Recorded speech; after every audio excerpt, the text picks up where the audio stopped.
नमस्कार, द नगरी न्यूज की खास पेशकश चुनावी नगरी में आपका स्वागत है। मैं हूं ललित वर्मा। राजस्थान में होने वाले 7 विधानसभा सीटों पर उपचुनाव को लेकर उल्टी गिनती शुरू हो चुकी है।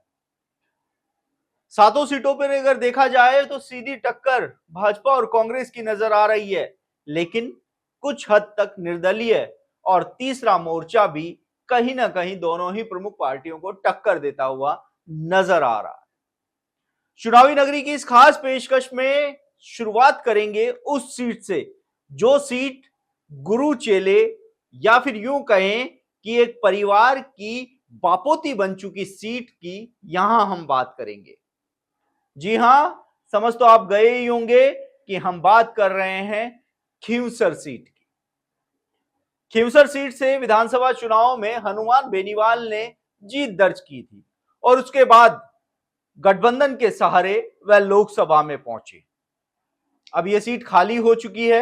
इस सीट पर उपचुनाव होने हैं। 13 नवंबर को मतदान होगा, लेकिन इस सीट के क्या चुनावी समीकरण है, कौन सा प्रत्याशी यहां पर भारी पड़ता हुआ नजर आएगा, कुछ इस समीकरण पे बात करते हैं। सबसे पहले चलते हैं 2023 में जो विधानसभा चुनाव हुए थे।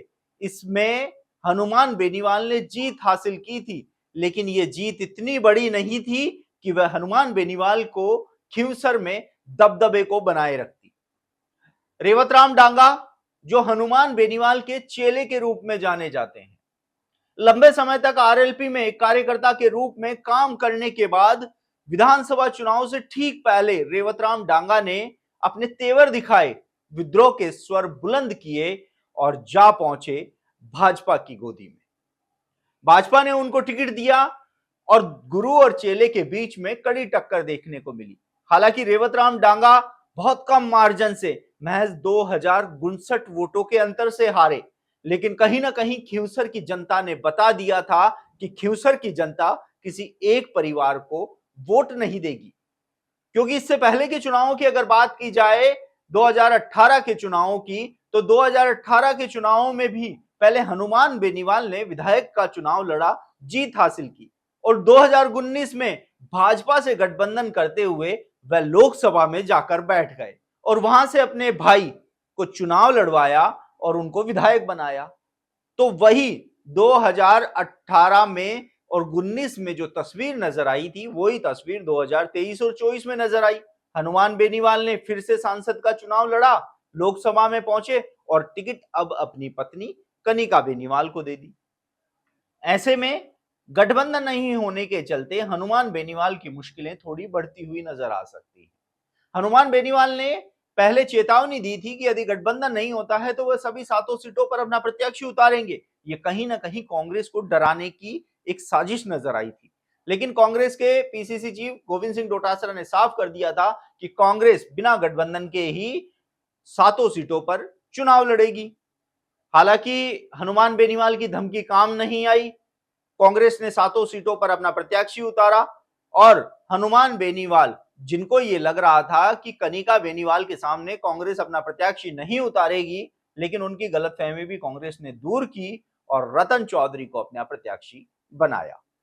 अब देखिए, समीकरण जो खींवसर सीट के हैं वो काफी रोमांचक है, क्योंकि खींवसर वो सीट है जिसके मुकाबले को काफी नजदीकी से राजनीतिक पंडित देख रहे हैं। ज्योति मिर्धा, जिनको हनुमान बेनीवाल का कट्टर दुश्मन माना जाता है, वो मैदान में डटी हुई हैं। हालांकि लोकसभा चुनाव में ज्योति मिर्धा को हनुमान बेनीवाल से हार का सामना करना पड़ा था, लेकिन ये हार भी इतनी बड़ी नहीं थी कि हनुमान बेनीवाल उससे खुश नजर आए।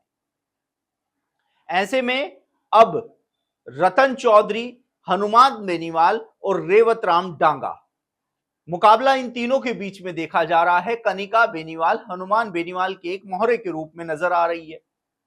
आने वाले समय में 13 नवंबर को चुनाव होने जा रहे हैं। रेवतराम डांगा, जिन्होंने विद्रोह के स्वर बुलंद करते हुए भाजपा से चुनाव लड़ा और महज 2000 वोटों के अंतर से हार का सामना करना पड़ा। रतन चौधरी, जो कांग्रेस की प्रत्याशी हैं, कनिका बेनीवाल के सामने रतन चौधरी की टक्कर मानी जा रही है, लेकिन रेवतराम डांगा भी रेस में पीछे नहीं है, वह भी रेस में आगे बने हुए हैं। ऐसे में अब देखना होगा कि खींवसर की जनता, जो लगातार आरएलपी और बेनीवाल परिवार से अब नाराज नजर आ रही है, वह इस बार उपचुनाव में किसको अपना सिरमौर बनाएगी। आप देखते रहिए द नगरी न्यूज की खास पेशकश चुनावी नगरी, क्योंकि अगले एपिसोड में 6 सीटों का समीकरण भी हम आपको बताएंगे। तब तक के लिए नमस्कार।